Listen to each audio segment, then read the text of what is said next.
Look, this is something your GP probably won't bring up at your next checkup, but let me be straight with you. If you've stopped masturbating as you've gotten older, there's a fair chance your body's already started paying the price. And you might not have even noticed it happening. Now, I know what you're thinking. This sounds like some dodgy claim from a late-night infomercial. But mate, I'm telling you, this is clinical reality. This is physiology. And the consequences of ignoring this truth can be bloody devastating. Not just for your sexual health, but for your brain, your heart, your sleep, your immune system, and even how you see yourself as a man. I'm Dr. Zoe Mitchell. I'm a urologist and men's health specialist, and I've been doing this for over 20 years now, working with older blokes right across Australia, from Sydney to Perth, from Cairns to Hobart. I've dedicated my career to understanding how the male body changes with age, particularly when it comes to intimacy, hormones, and long-term vitality. And one of the biggest silent dangers I've seen, time and time again, is this. Too many older men give up on their sexual health entirely. And in doing so, they forget one of the most important keys to their overall well-being. Here's something that might surprise you. Masturbation isn't just some urge left over from your younger days. It's actually one of the most powerful tools your aging body still has to regulate your hormones, keep your brain sharp, protect your prostate, and even fight off depression. And if you've stopped, or never really started, the price you're paying might be way higher than you'd ever imagine. Over the next little while, I'm going to explain exactly what happens in your body when you stop self-stimulating as you get older. And what I'm about to share with you could change the way you think about your health and yourself forever. Before we get into it, if you want to stay fit, healthy, and independent as you age, make sure you subscribe to this channel and hit that notification bell so you never miss out on health tips designed specifically for blokes like you. And if what I'm saying resonates with you, drop a 1 in the comments. If it doesn't, drop a 0. Your feedback helps me create content that actually supports your health and well-being. Right, let's start with the first consequence, and it's probably the one that gets overlooked the most. What happens to your prostate and your urinary function when you stop? When I first started out in urology over 2 decades ago, I never thought so many of my patients would have the courage to bring up such an intimate topic. But they do. They talk about quietly stepping back from their sexual habits as they've gotten older. I remember one bloke in particular. He sat down across from me and said, "Doc, I figured that part of my life just wasn't necessary anymore." He was well into his 60s, fit as a fiddle, mentally sharp, but he was waking up 4 or 5 times every night just to go to the dunny, and he had no idea why. What he didn't know, like most men don't know, is that regular ejaculation, even through masturbation, plays a crucial role in keeping your prostate healthy and functioning properly. Your prostate isn't just sitting there doing nothing.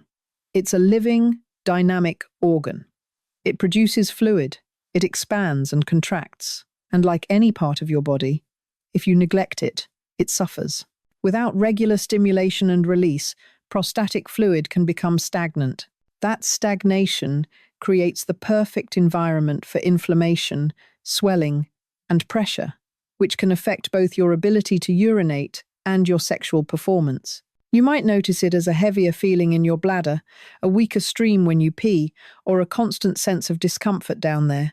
These aren't just minor inconveniences, mate. They're warning signs. Here's where it gets serious. Chronic prostate congestion can quietly develop into conditions like benign prostatic hyperplasia, or BPH, which affects nearly half of all men over 60. If it's left untreated, it can lead to urinary retention, bladder infections, or even needing a catheter. That bloke I mentioned earlier, he ended up needing surgery to relieve the pressure, a complication that could have been avoided with simple, regular habits. Regular ejaculation helps flush out your prostate, clearing old fluids and reducing the risk of buildup. Studies have even shown that men who ejaculate at least 21 times a month have a significantly lower risk of prostate cancer. Fair dinkum. Let me be clear. This isn't about chasing the passion of your youth or becoming obsessed with anything. It's not about fantasy. It's about function. It's about using your biology to protect your body in the simplest, most natural way possible. When you stop masturbating as you age, you're not just giving up on pleasure. You're risking pain, inflammation, and the slow loss of control over one of the most basic human functions, going to the toilet. I've seen patients who became afraid to leave their homes because they couldn't trust their bladders anymore. I've seen strong, proud men suffer through sleepless nights and anxious days because of a problem that could have been prevented with simple, regular self-stimulation. And yeah, the mental toll is huge too. Losing control over your own body, having to plan your life around toilet stops, waking up every couple of hours through the night, it all chips away at your independence. This isn't just about your prostate, it's about your freedom. But that's just the beginning. Because what starts with your prostate doesn't stop there. The next consequence doesn't just affect your body, it affects your brain. And once it sets in, it can change your thoughts, your feelings, and your memories in ways that are hard to reverse. If you're still with me, and this is hitting home, give us a 1 in the comments. Let's keep going. A little while back, a patient in his late 60s came to see me. He wasn't complaining about his prostate or his energy levels. He just said something that stuck with me ever since. "Doc, I don't feel like myself anymore. I walk into a room and forget why I'm there. I lose track of what I'm saying mid-sentence. I used to be so sharp. Is this just what getting old is?" I hear that question way more often than you'd think. Sure, aging brings some cognitive changes, but what most people don't realize, even the well-educated ones, is that sexual activity, including masturbation, plays a key role in protecting your brain. Here's how it works. When you self-stimulate, your brain releases a cocktail of neurochemicals, dopamine, serotonin, oxytocin. All of these are connected to memory, concentration, and emotional regulation. These aren't just feel-good chemicals. They're involved in building and protecting neural connections, improving blood flow to the brain, and lowering cortisol, the stress hormone that damages nerve cells when it's too high. When you stop masturbating, especially for extended periods, these natural boosts become less frequent. Over time, your mental sharpness starts to dull. You find it harder to concentrate, to process information, to find motivation. It doesn't happen overnight. It's gradual. First you forget a name, then the day of the week, then you start doubting your own mind. And with that doubt comes anxiety. I've seen patients spiral into anxiety and depression simply because they thought they were losing it, when really their brains were just understimulated and chemically imbalanced. For men, there's another hormonal factor at play: testosterone, essential for memory, decision-making, and vitality. It can drop even faster when sexual activity hits zero. Testosterone isn't just about libido, it's about clarity, strength, the feeling of being alive. Healthy, regular ejaculation helps keep those levels stable as you age. Some studies even link reduced sexual activity to early signs of cognitive decline, even dementia. I'm not saying that stopping masturbation causes Alzheimer's, but I am saying that a brain deprived of stimulation, emotional balance, and hormonal support becomes more vulnerable. It loses its rhythm, its resilience. And for many blokes, the fog gets so thick that their lives, their interactions, their sense of self, all change dramatically. One man told me he'd given up his chess club because he couldn't concentrate anymore. Another, a former teacher, said he woke up feeling empty every morning. These weren't problems that needed medication. They needed a reconnection with themselves, even alone, even physically. The tragic part? It was preventable. No pills required, no expensive therapies. Sometimes it's just about reconnecting with your own body and giving it the attention it's been quietly asking for. But losing mental sharpness is only one piece of the puzzle. Next, your emotional balance starts to crumble. Your mood slips out of alignment, slowly, harshly, and in ways that are hard to put into words. I had a patient, widowed, in his 70s, otherwise healthy. He didn't come in for a physical problem. It was something else entirely. He looked me in the eye and said, "I don't feel anything anymore. Not sadness, not joy, just emptiness." Then he asked, "Is this normal at my age?" That question haunts me. It gets asked a lot. Many people believe that emotional numbness, detachment, the gradual fading of all feeling, is just part of getting older. What gets left out of that story is the physiological cause, the loss of sexual stimulation, particularly self-pleasure. The truth is, when you stop engaging physically with your own body, your emotional climate can shift quietly and profoundly. Masturbation isn't just a physical act. It's a built-in emotional release valve. It's your body's natural stress management system. During orgasm, your brain releases powerful neurochemicals like oxytocin and endorphins, natural mood stabilizers, effective against anxiety, tension, and the blues. When you deny yourself that release, especially when stress, loneliness, or grief are already present, you risk emotional numbness, the kind of numbness that can grow into the most insidious form of depression. I've watched this process unfold slowly. Someone stops masturbating after losing their partner, or because they think it's not appropriate anymore at their age. Weeks turn into months.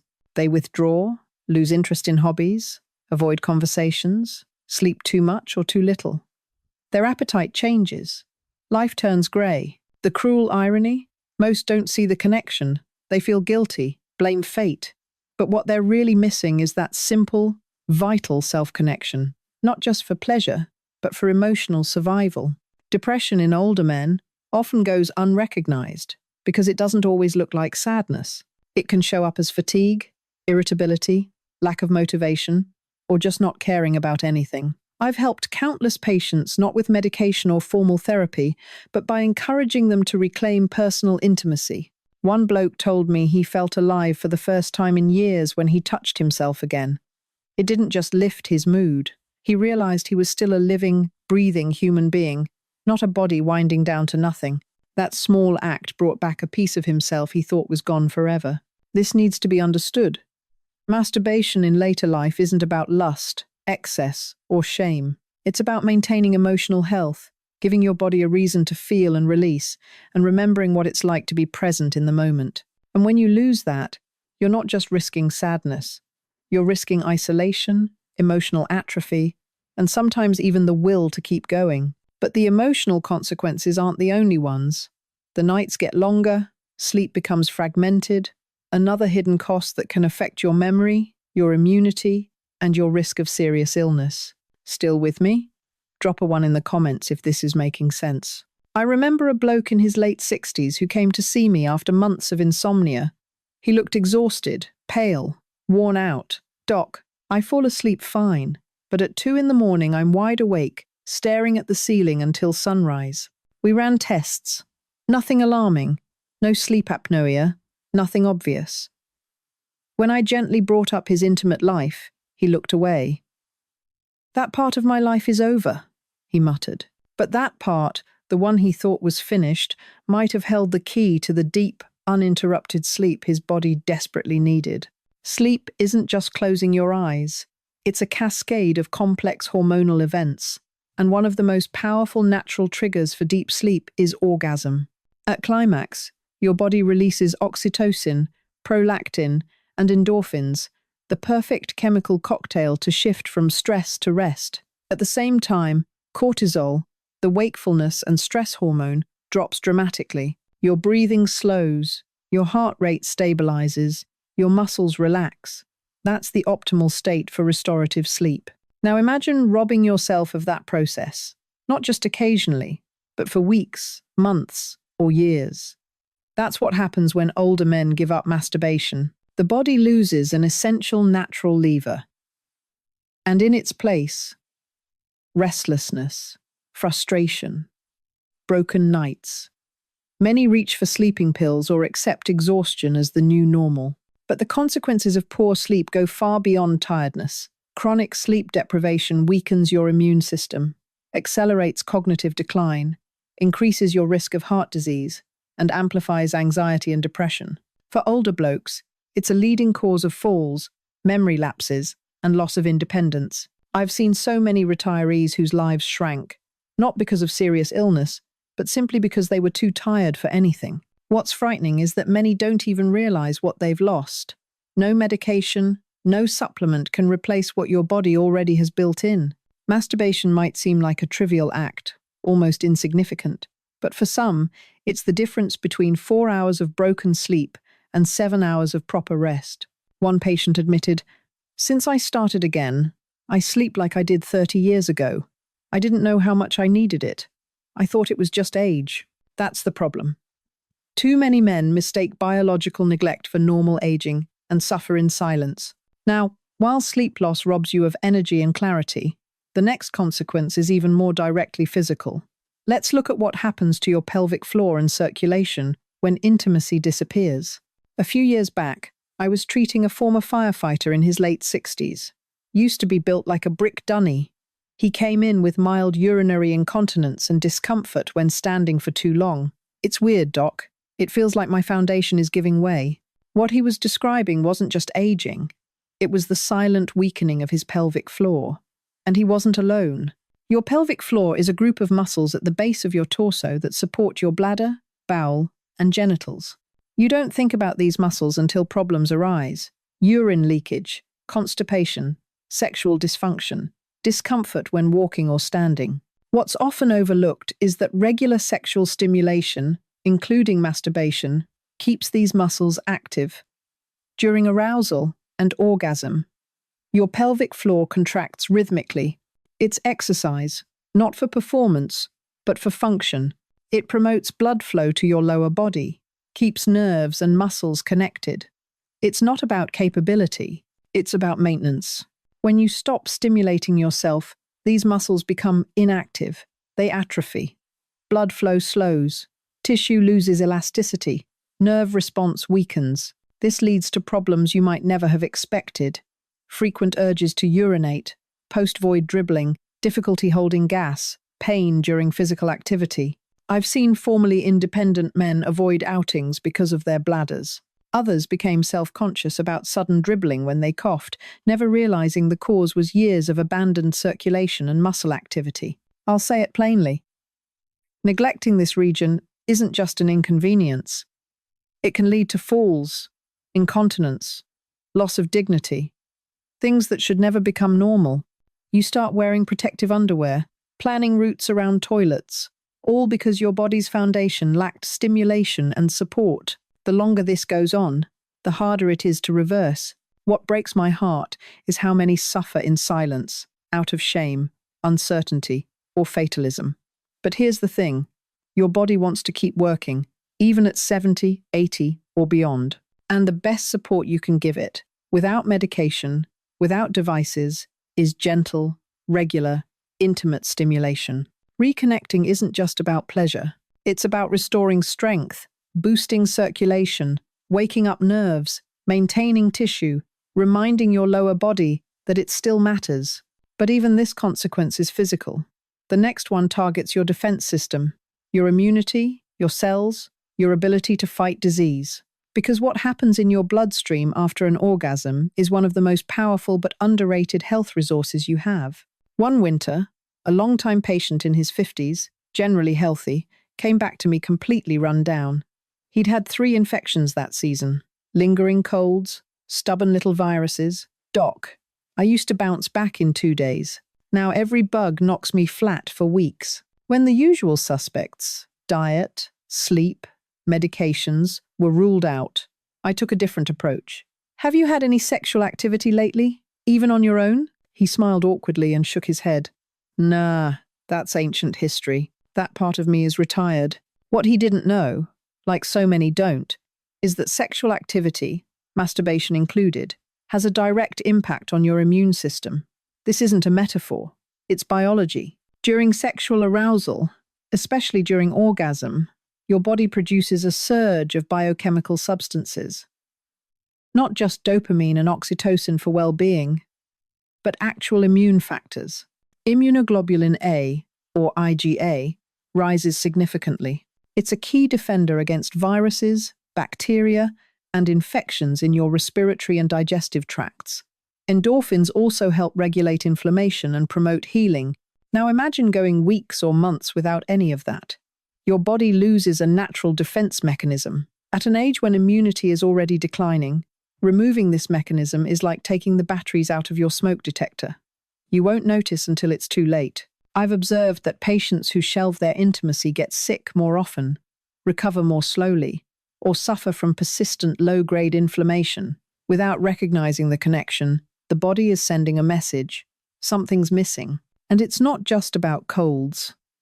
Immunity plays a role in long-term prevention of serious illness, cancer protection, cardiovascular health, wound healing, Orgasm balances hormones, lowers cortisol, improves circulation, all essential for immune strength. When it disappears, a domino effect begins.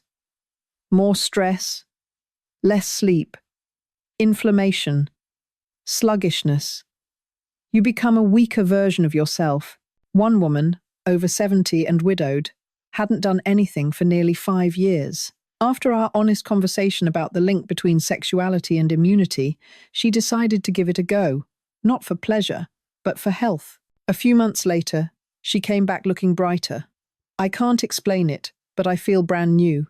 My body's my ally again, not my enemy. No magic, just the body responding to vital signals. I'm here. I want to thrive. Some might find this embarrassing or trivial, but your immune system doesn't care about embarrassment. It only responds to facts. And stimulation, even alone, is a powerful fact. But while weakened immunity makes you more vulnerable, the final consequence of abandoning intimacy goes even deeper. It touches your identity. Because when you stop touching yourself, you risk forgetting who you are. I'll never forget a quiet conversation with a patient in his 60s, former school principal, once confident and brilliant, a man who commanded a room. During a routine checkup, something about his posture had changed. Shoulders slumped, gaze vacant. He sighed. I don't feel like I live in my body anymore. I just occupy it. This isn't rare. I hear it from men and women alike. Different words, but always the same core meaning. At some point, they stopped feeling at home in their own bodies. Usually it started quietly, by setting aside personal intimacy because they thought it was pointless, too late, or over. But what actually happens when you stop touching yourself, when you stop giving yourself that intimate attention, is a slow, quiet, perhaps permanent disconnection from yourself. Touch isn't just about pleasure, it's about presence. When you gently stimulate your body, without any particular goal, just to feel, you remind your nervous system that you exist, that you matter, that you belong to this body that is still you. Without that, something breaks. An emotional and psychological distance develops. Small discomforts get ignored. The mirror gets avoided. This stage of life no longer feels worth protecting. And that's the worst loss of all, forgetting your own worth. I've seen this disconnection lead to numbness, shame about aging, withdrawal from any loving contact, and the loss of all motivation, even to eat or get dressed. Why bother when the body doesn't feel like yours anymore? One woman told me she hadn't dared touch herself since menopause. I just stopped feeling like a woman. The less attention I paid to myself, the more I disappeared. Disappeared. It's a harsh word, but it's accurate. This isn't just about pleasure. It's about identity, visibility, feeling alive.